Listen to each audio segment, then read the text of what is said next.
To me, he remains the ultimate rock star. But as well as his swagger and his inimitable charm, he is also a man possessed with a sense of vulnerability. It is this mix of sort of the roguish and the sensitive that characterises his greatest work. And that work is genuinely genuine. To collect this award, it gives me great pleasure to introduce one of Phil's great compadres, a man who stood on the lip of that stage with him during those most heroic rock moments. Ladies and gentlemen, he is a legend in his own right, as far as I'm concerned. From Thin Lizzy, the great Scott Gorham, ladies and gentlemen. Before we go any further, I know what a hair-raising job this is. Can we give Phil Alexander a great round of applause? Thank you. That's great. You know, Phil was a really great friend of mine. I still miss him. I still wish he was here. And I want to thank MOJO for all the support you've given the band through all these years. So, thank you very much. You're very welcome. Thanks, everybody.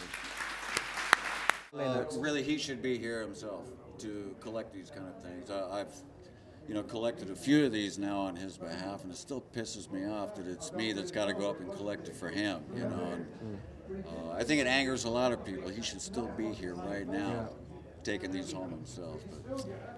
Well, going back to happier days, can you tell us something about what it was like to be in a band with Phil? Well, wow.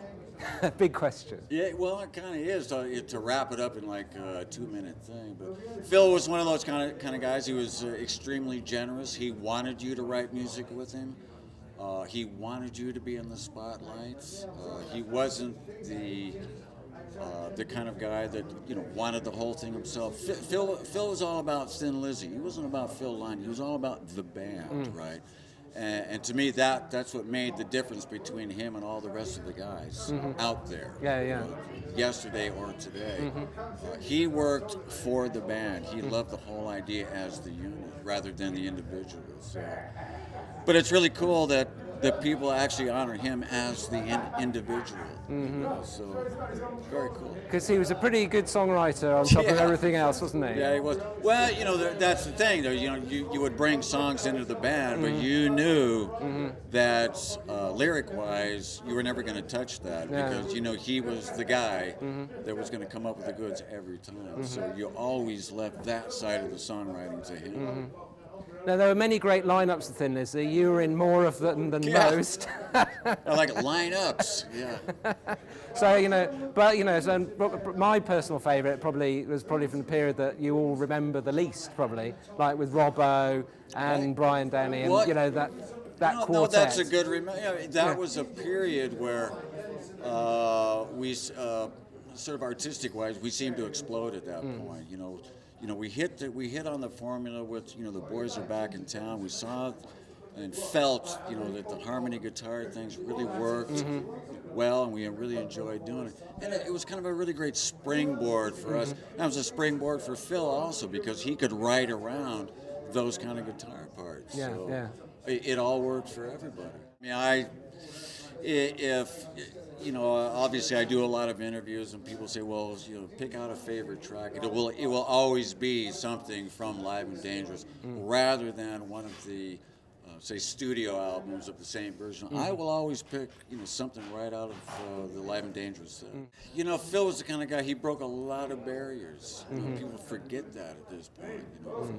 Even when I first joined the band, the very first day that I came into that rehearsal hall and I saw that, oh, geez, the bass player's a black guy.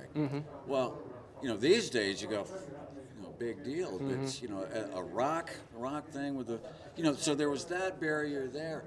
It was the way he dressed, the whole thing. People didn't do that at that point. He kind of created this whole thing that other people, copied, I guess, after that. So Phil was like a real original kind of guy, that a lot of people looked up to, and they looked to see what he did and how he was doing it, and hey, maybe I'll do a little bit of that myself.